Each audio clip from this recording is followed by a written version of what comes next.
Welcome to Hilistically Speaking. I'm Hilary Russo, certified holistic health coach and health and wellness journalist. This is an empowering place to explore self-awareness, self-love, and transformation through health, healing, and humor.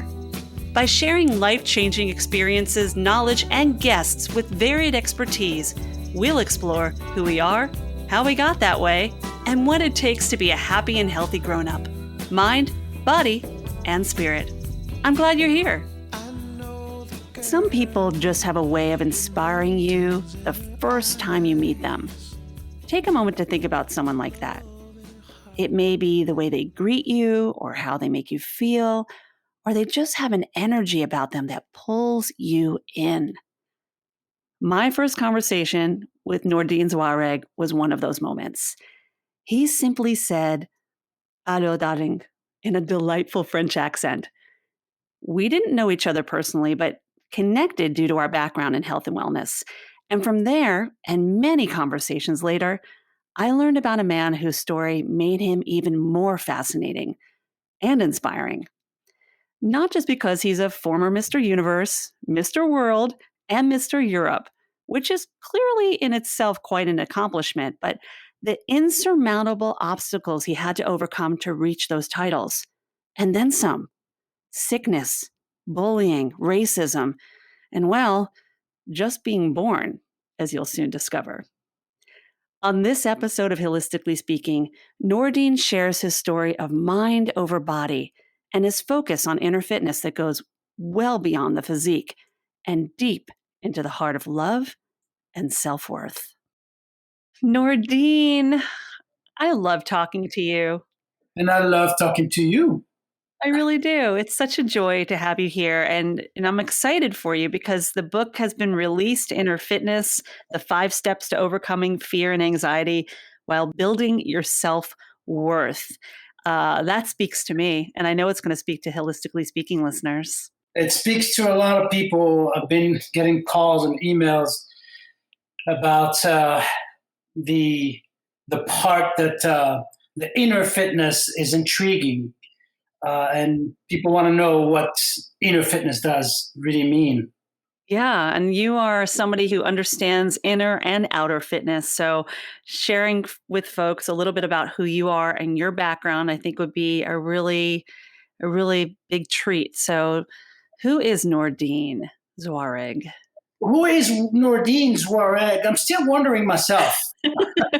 We're always on that journey, right? Yeah. Well, Nordine Zouareg has many journeys, or actually we can call it one journey that has many parts. Okay, the beginning part, and then so many other parts, which I call challenges, tribulations, joy, good, bad experiences. I was born 58 years ago. I love to tell people I'm 58, simply because you get your credibility from experience. You know what I mean? And so I had to learn both the easy way and the hard way. So the part one of my journey, the birth in the back of a truck in the middle of a Sahara Desert, French Army truck. My mom, my father, my grandpa were packed in a truck, and by the soldiers, and were told to remain there until they get to the destination point where they were going to vote for the independence of Algeria. Okay, so I was born 4 days prior to the Algerian independence from the French, who colonized the country for over 150 years. It was a big deal for my parents, except that I had to mess things up a little bit. And that was that I wanted to come to this world 3 months before I was due. So my mom was barely 15 years old. My dad, 29. You can only imagine the scene in the truck when she started going into labor. they had to stop the truck and finish the labor under an acacia tree.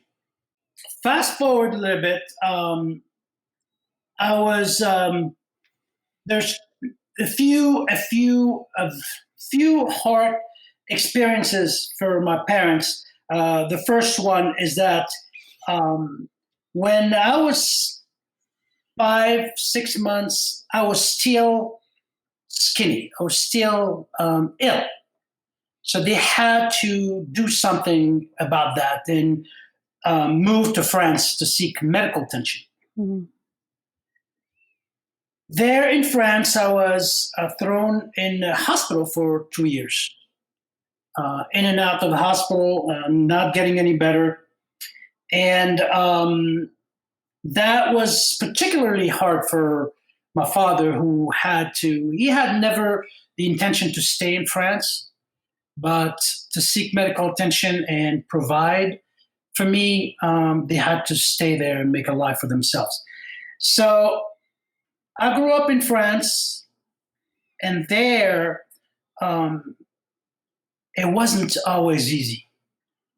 Yeah, I would imagine. I mean, there was a lot of turmoil going on there at that time. It wasn't always easy because you imagine, you have people moving from a colonized country who regained its independence to go to a country that colonized them. Mm. So the French weren't so kind to us North African. Mm-hmm. But my father didn't have a choice. I always told him, I always said, Dad, why you didn't move to the U.S.?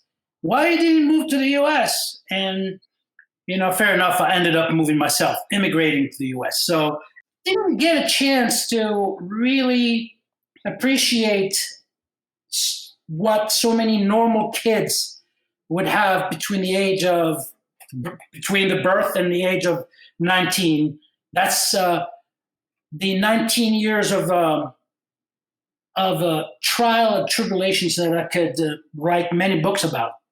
Yeah, and a lot of that is that there is trauma there. I mean, being born how you were born, being in a country that was different from where you were from and dealing with a lot of racism, and from Algeria to France, and then being that skinny kid that wasn't healthy, and then moving on to a place where, oh my goodness, holding all of these amazing titles and finding your life in fitness, and being able to tackle such adversity and overcome it with being that, what you mentioned in your book is the field of indefinite impossibilities, which is the Mr. France and Mr. Europe and Mr. World and Mr. Universe and all of these amazing titles that not many people get to reach, and yet you reach them all.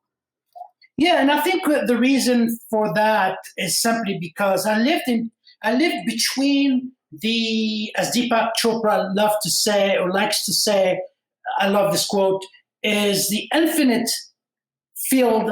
We live in an infinite field of possibility. Mm-hmm. All we need is to connect to the proper station, mm-hmm. so to speak. Well, I also lived in the field of definite impossibility. The definite field of impossibility is the one where you feel you found yourself stuck at a low level of existence. These moments were the moments where I was beaten at school, both by the students and the teachers alike. France was not good to me back then, mm-hmm. and it wasn't good to my family. So yes, when I found myself in that definite field of impossibility, I discovered, because, Hilary, you have to live so many of those events to finally realize that there is a way out, and it's not something that somebody's going to tell you. It's something that you're going to experience for yourself, mm-hmm. And, when you take enough punches, when life punches you so hard, so many times, you finally discover that there is a way out. And that is what Deepak so eloquently described as the definite or infinite field of possibility. Mm-hmm. It means that when you're down, there is a way to get up, and there is a way to move forward. And the idea is to realize that and not stay stuck at that lower level of existence.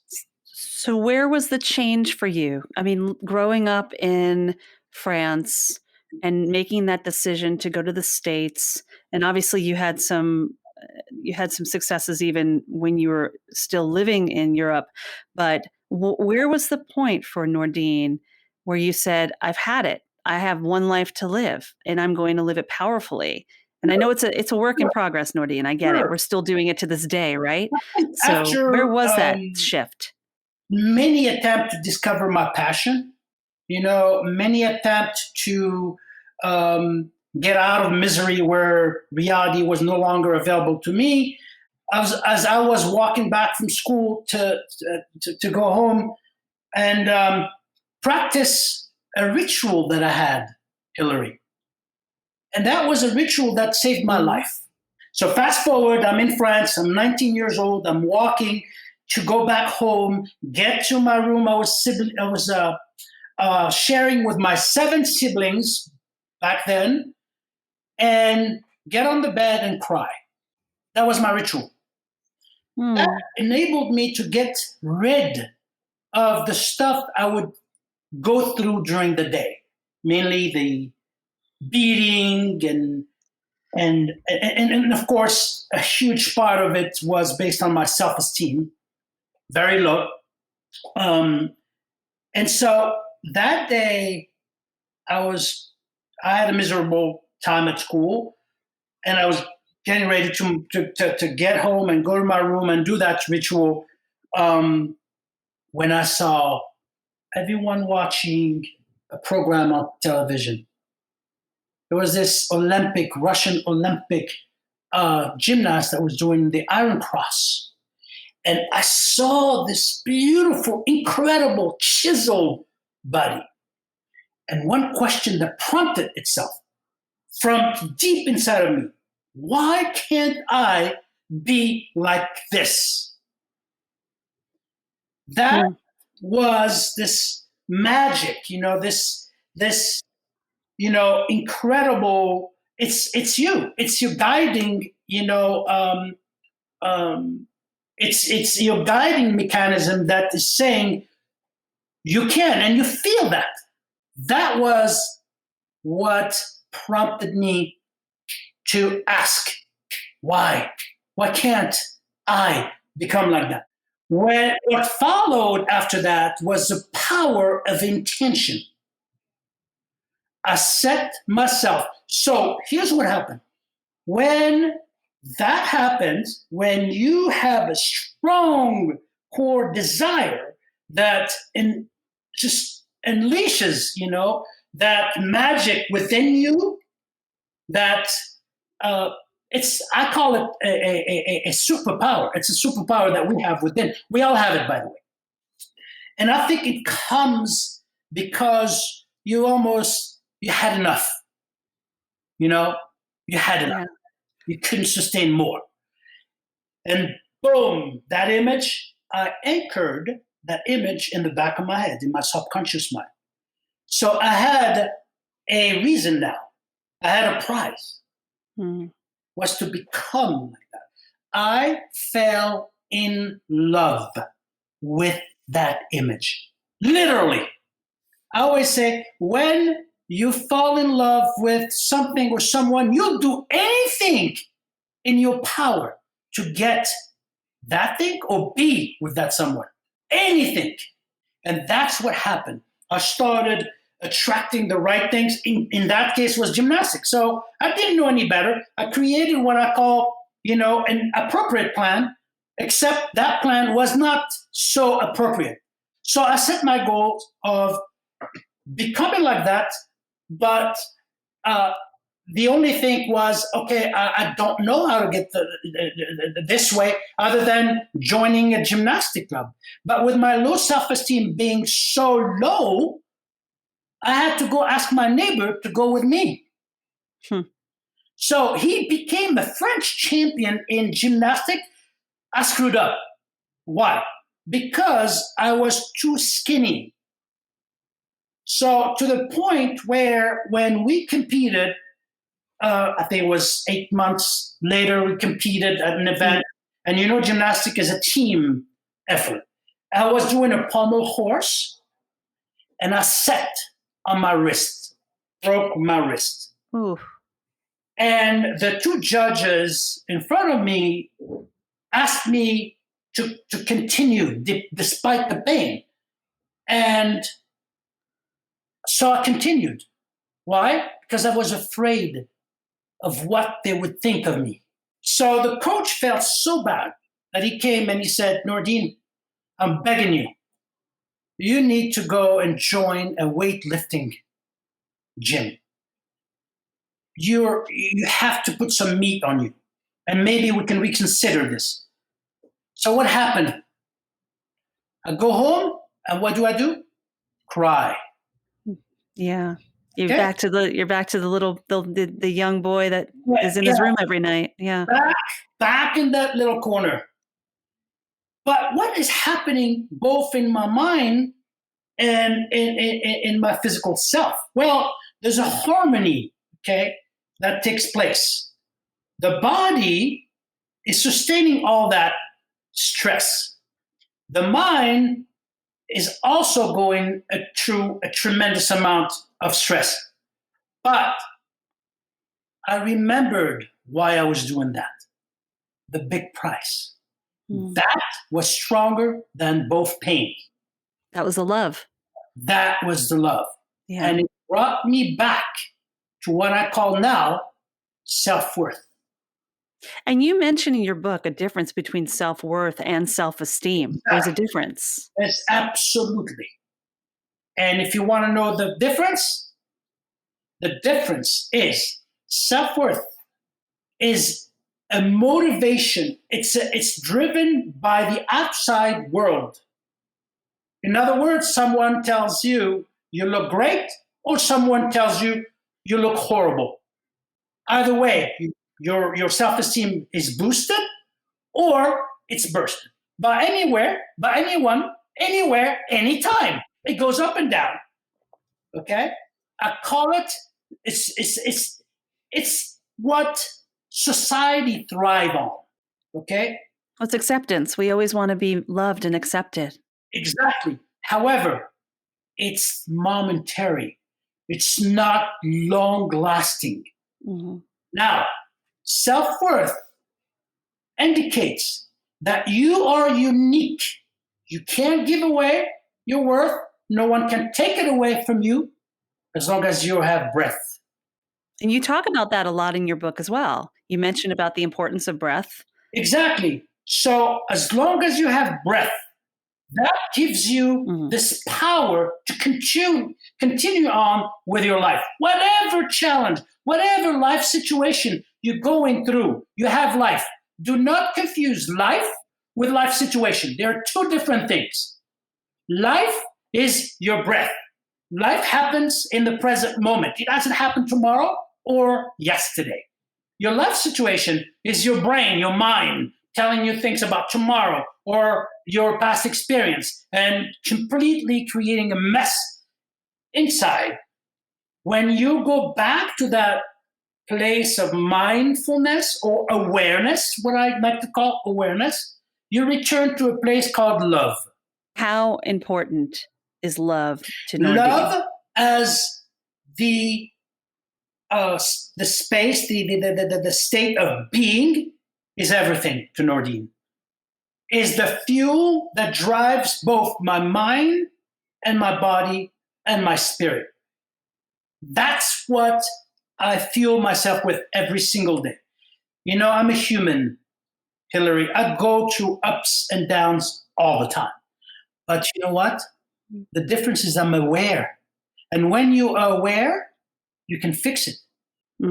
Love Exactly. Yeah. is awareness.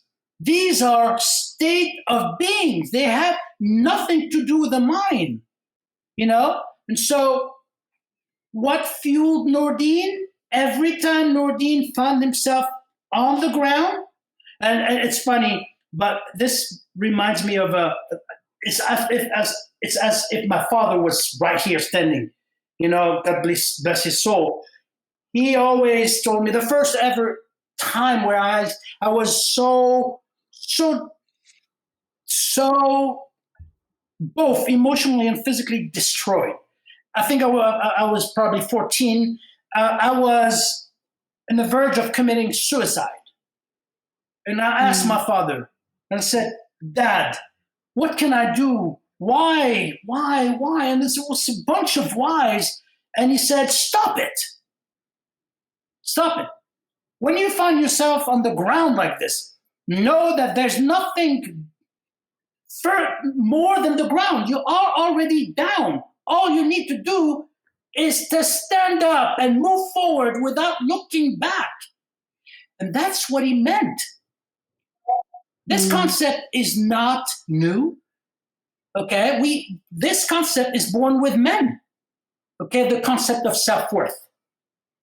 We simply, it was not, I think that the definition of self-worth was misguided, misunderstood. They put it under the same category as self-esteem, and it's not. So how is self-esteem different? You've described self-worth. Self-esteem is a bubble, okay? And it can be burst at any time by anyone, anywhere. So if that's what you're thriving on, I have news for you. You're never going to be happy. If what you're looking for is someone to tell you that you're okay, or there's nothing wrong with that. But if that's what you're waiting for, okay, to be happy, I have news for you. You're missing the point.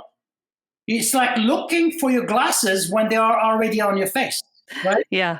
So the self-worth being different from the self-esteem is the worth is coming from within. It's the awareness, where the self-esteem is seeking out from others. Absolutely. And then think of it as the biggest competition that you have ever gone through. And that is the competition of you being born, hence started in your mom's womb, where you had to compete with 500 million sperm to be the one who wins. The gift you already had. It's there. Okay? And that's the gift of life. Now, it's your choice to do whatever you want with it, but know that no one is better than you and no one is worse than you. You're so empowering, and I love talking with you. Like just in regular conversations that we've had, we always have really empowering conversations. And listening to you, yeah, we do, and it's lovely, and I enjoy it. And to hear you and what you've been through, and knowing your story, and knowing that the way you started out in this world, which was traumatic, to what you've become and what you've created when you came here, even after winning and deciding to not do weightlifting and these competitions anymore, after holding all these titles, there was a sense of, I feel like you had another shift in your life. And that shift, like when you found mindfulness, when you found that awareness, and you were doing a lot of work at Miraval, which is out in Arizona, and still taking on your clients. I mean, where is Nordine now in this process with everything you have learned? What is it you're creating for yourself? So I always tell people one thing is that the process of living never stops until it stops. Okay? And for me, this process keeps on going and keeps on teaching me. When I work with people, I always tell them this. If you come to me as a student, you'll come out a teacher. If you come to me as a teacher, we both will learn nothing. Okay? So I am here to give you the same. Nordine is here, and the process of moving along with Nordine's life is teaching people how to teach me back what I already know. So you learn from your students. Exactly. Shouldn't we all learn from? I mean, as a college professor, I say that all the time. I learn. I'm teaching, but I'm also a student of life, and That is the true teacher. The true teacher is also learning while teaching. So the question that I have for me every single morning when I wake up and is, okay, what is your mission today? The intellectual answer is, my mission is to complete my task for the day and make sure that everything flows. The spiritual answer is, or the spiritual question is, what is your life calling? My answer is, I'm at the service of humanity. That's okay? Beautiful. So if we all of us, answered our questions with two answers, one intellectual and one spiritual. The thing I want to go back to just briefly before we move forward is, when you were in these competitions and holding these really, I mean, you can't go any higher with these titles. A lot of what your life was about was looking good. A lot of it was the physical. So how were you able to manifest it's the logical, it's going back to what you're saying about the logical and the spiritual, when so much was based on the physical appearance? Yeah. So if you remember, the reason why I got into bodybuilding was to get out of this predicament of low self-esteem, and I wanted to create a protective shield. Okay. So I created a strong shield where I didn't allow anyone else to come in. Okay. Except that shield betrayed me one day. When I had a knee injury at Miraval, that shield all of a sudden disappeared.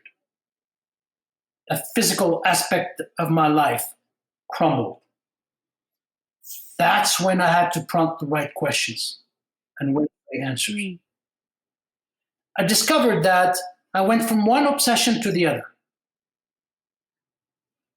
I locked myself in the physical obsession, which, Hilary, is one of the most dangerous and self-destructive obsession, the obsession of the body. And I've seen so many times friends, colleagues, even people I dated that only had that, lived their life to look incredible, except there was a big question mark. Whenever they found themselves alone in front of a mirror, after looking at their abs and how they looked like, when the question came and was, okay, you look great, but why are you feeling so miserable? That's when I understood. You know what? My body is controlling my mind. It should be the other way around. Mm-hmm. My body was controlling my life. I did everything for my body. You know what I mean? Mm-hmm. So that obsession I had to conquer. And not only I came out victorious, but I made friend with my body. My body went from being my master to my friend. No longer did my body say, you have to be 3% fat so you can be happy. No longer did my body say, oh my God, you're 1 pound heavier than yesterday. When I surrendered, keyword, surrendered to who I was able to discover who I truly was. And that's a difficult thing. I mean, there are so many people that have the body image. We're overwhelmed with the internet, and there's so many everybody comparing to each other. And, you can be in the best shape possible and still feel like the fat kid or the out of shape kid or the abandoned child, or it all goes back to, the inner child, really. But being able to find that place where you have, and you even express this, that harmony, that equilibrium, the emotional, mental, and physical coming together as one and really working together is where we find this sense of solace and strength. Exactly. That's the true strength, right? It is. It's the ultimate strength when you have created equilibrium between your mental, emotional, physical, and spiritual aspects of your life. Okay? And listen, you could be sitting at a traffic light in your car at a traffic light, and there's a Lamborghini next to you, and the person in the Lamborghini is like on the phone yelling at his secretary. Okay? You call this happy? No. Does the Lamborghini bring him happiness? No. It brings satisfaction and achievement. I am all for, having what you dream of having. It's fine. As long as you're okay in losing them. As long as you are not attached to them. And so to me, it's important to understand that life needs to be in equilibrium, not in balance, because you can be in balance 1 minute and in complete imbalance 2 seconds later. Okay, you could shift from one to another in a blink of an eye. But equilibrium is just that. You flow, and when you realize that there's your life is not doing so well, you're aware of it, and you start fixing the issue, whatever you're going through, and then you're in flow again. You go, flow, out of flow, but awareness allows you to create that equilibrium. Okay? And in the book, I describe what needs to be done in order to create that equilibrium. It's important that once you know that you start filling up the reservoir, so to speak. Right. We talk about you mentioned that in the book about the empty tank. Yeah, exactly. I love that story that you share about the backup tank. And we hear a lot about the love tank and whatnot, but yeah, elaborate on that, please. So those 4 aspects, the 4 mindful aspects of your life are based on whether or not they're fueled. Okay, there's energy in them. Okay, both the mental, the emotional, physical, and spiritual energies. Okay, but the old Jaguars back then they had 2 tanks, gas tanks. When one was empty, the other one automatically took over. Okay, but what happened when both tanks were empty? When your mental reservoir is completely empty, you start using the emotional, and so on and so forth, until you get to the spiritual. And if you can disconnect from spirit, then you have a problem. I call that inner chaos, inner conflict, opposite of inner fitness. Okay? And that is residing at a low level of existence.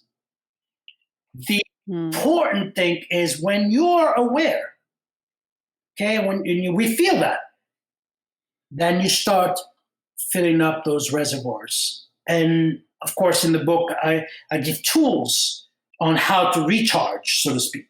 Yeah, absolutely. Everything you always say makes sense to me. But I want to touch on something.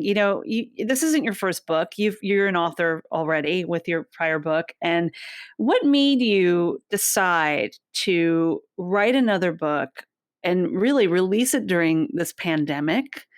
And where were you coming from with that? It was after a retreat that I've given to corporate executives from New York. And those are the best ones because they really teach me a bunch of things. And so after the retreat, I was going over my notes and everything else. And I was, wow, why am I feeling so anxious? I felt so anxious all through the the retreat, 3-day retreat packed. And, at first, the intellectual, answer was, "Oh, you're stressed out." Okay, I'll take that. The spiritual answer was, you're anxious because you're not doing what you're supposed to be doing. And I was like, what? What you learn right now as an experience, these 3 days, you need to write about. And when I started writing, no more anxiety, gone. That's a therapy for you, huh? Opposite came passion. Mm-hmm. I was passionate. Listen, to anyone who wants to write a book out there, it's a great idea because and I love your message. Make out of your mess, from your mess becomes your message, your traumas, your triumphs. Yeah. You can write a book, but warning: if you're not passionate about writing, it can become extremely, extremely difficult. And I think it's the same for anything. So, because I was so passionate that I found myself on top of my schedule writing for 4 or 5 hours a day, having the courage to prompt those powerful questions is what I'm saying. When you feel that anxiety, then maybe, and just maybe, you're not doing what you're supposed to be doing. You're not committing to that spiritual aspect of your life. You're not connecting with that aspect. You're dismissing the message that the universe is sending you. So in the book, I talk about that. I talk about the messages that I had. It's like you get a letter from the universe and you refuse to open it because you're too afraid to find out what's going on in it. Then you get a second letter. You do the same. Then you get a package. Okay? And that to me was the injury, for instance. I got the big package because I dismissed the other messages, right? The universe is so good to people. It is. Yeah. But it won't, it's relentless. It won't stop nagging at you. It won't. Yeah. Until you understand that you need to move your butt and do or be what your calling is calling for. There's a great quote that I love, and I've mentioned this a couple of times on Hilistically Speaking, and it's allow your passion to become your purpose, and one day it will become your profession. Exactly. And not only becomes your profession, but it's also part of you. Yeah, it becomes your life. It becomes your purpose, and everything you do. It's messy. Everything's messy. Life is messy, but I'd rather be messy in what I love than messy in what I don't love. Sure. Absolutely. Absolutely. I think, the world would do a great deal of favor to itself when the world start prompting the correct and deep questions. At the end of the day, oh, okay, I went to a riot, or I went to a protest, or I voted for this guy or that woman or this or that. But when you come home and you look at yourself in the mirror, what have you really accomplished? Mm-hmm. To make this world a better world. What have you accomplished to make someone's day better than it was before they met you? Yeah, everyone walks into our life for a reason, whether it's for a moment, a season, or a lifetime, they say, right? Absolutely. So I try to think like that, Nordine. I do. And it's, even if it's just a simple person you meet on the street, and I have a really powerful story that I tell when I'm the one being interviewed about a gentleman I met on the park bench in Central Park. But every person touches us in some way and leaves us something, don't they? Absolutely. Absolutely. This reminds me, if you don't mind, since you shared a beautiful story, I was in the Mauritius Island, which is one of the most gorgeous, incredible islands. But that island had a very unique thing happening. Half of the island were 5-star resorts. The other half were the indigenous that worked for the resorts. Mm. So the resorts guests were rich people. Mm-hmm. And the people who took care of them were the indigenous people living there. So I was working with a philanthropist there for 6 weeks. I flew 30 hours to get there. And one day I had a taxi driver, a Hindu person that was, to me, it was like he was like a teacher. Okay, taxi driver. His job was to come and pick me up in the morning, drop me off, and come back, take me back, and drop me off. And that bungalow that I chose because I had initially a room at this 5-star resort. I refused. I said, no, I want a bungalow where people live. Okay, and so I lived there, and this gentleman would come pick me up, and he had a smile on him all the time. Despite making $200 a month with 5 kids. And so one day I get in the car and he says, "Oh, you don't look too happy, sir." And I'm saying, "Oh, well, I'm just a little bothered." "What is bothering you, sir?" "Well, my emails. I have so many emails and people are trying to sell spirituality." And he says, "Huh? Sell spirituality? That's a very interesting concept." And he says, "Take a deep breath." So I take a deep breath. And he says, "Breathe out. Breathe out." And he says, "What did you get?" I said, "Air." And he said, "Did I charge you for it?" I said, "No." And he said, "This is spirituality." You understand? So, we have everything, literally, to connect back to that happiness. Yeah. And be happy for absolutely no reason. Yeah. Okay? Yeah, we do. We have everything we need. We need to be happy for no reason. No reason. There is no reason necessary to be happy. Be happy, not do happy. It's the be, do, have philosophy. What when we be, we are able to do, and then that is what we have. Exactly. So being allows you to connect to what really matters.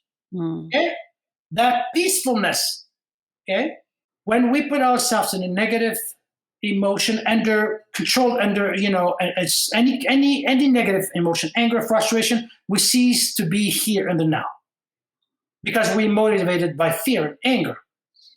If that's the case, then we cease to love. Because love resides in the present moment. If that's the case, why are we yelling at each other?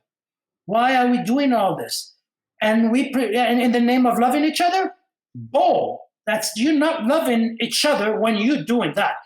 You're not loving each other when you're yelling at your wife. You're not loving each other when you're yelling at your spouse. You're not loving anyone when you're hurting anyone. Hence the beautiful quote from His Holiness the Dalai Lama: if you can't help them, don't hurt them. If you can't help them, don't hurt them. That is love. That is love. Humanity will return to be a loving humanity when they start understanding that what they need is just love as a state of being, not love, the romantic love, or this love or that love, which all stems from this huge state of being, love. I love that. I love that, what you just shared. I'd much rather be in a state of love than fear. The two are not, there's only one choice, really. Yeah, either here or there. Yeah. So I want to play a little game with you real quick, and then I want to give you a moment to share with listeners a final thought. But I do this with my guests. If you've heard them before, I do a quick rapid fire. So I throw out one word, and in the moment, Nordine, no time to think, come back with the first word that comes to mind. And a lot of this is just based on our conversation today. Didn't pre-plan. So I'm going to throw out some words to you. Take a breath. I'm going to throw out a word and then you come back with the first word that comes to mind. One word. Okay. Take that taxi cab breath, like the taxi guy. And that was free, by the way. Here we go. Ready? Values. Feelings. Breath. Being. Fitness. Life. Awareness. You. Self-worth. Me. Equilibrium. Balance. Anxiety. Health. Love. Being. Yeah. Sweet. Love it. You're good. You take a moment. Well, I love watching you because you're so present. And you really, you let it just come. But there was a thought for a second, like a millisecond. It was really beautiful. So before we go, what would you like to leave with Holistically Speaking listeners? If you had one brief moment just to let them take away something from Nordine. I think it boils down to, again, knowing that you have whatever it takes. You have everything. And you have already won the biggest battle. You have a will fight. What you're going to face today, tomorrow, or whenever is nothing compared to what you already won. Right there, my friend. I love it. Thank you for being here. You're very welcome. Thank you for having me. Thank you for sharing. And to our listeners, Inner Fitness is Nordine's book, 5 Steps to Overcoming Fear and Anxiety while building your self-worth. And my goodness, building so much more from that. I think it's a really beautiful book, and you put some really a lot of heart and soul and love into this. You can learn more about Nordine and his book, Inner Fitness, 5 Steps to Overcoming Fear and Anxiety while Building Your Self-Worth, by visiting his website and connecting with him on social media. You'll find those links on the podcast page. You can also connect with me personally at hilaryrusso.com or on Instagram, Twitter, or Facebook at Hilary Russo. I'd love to hear from you and share more on how I can help guide you on your healing journey.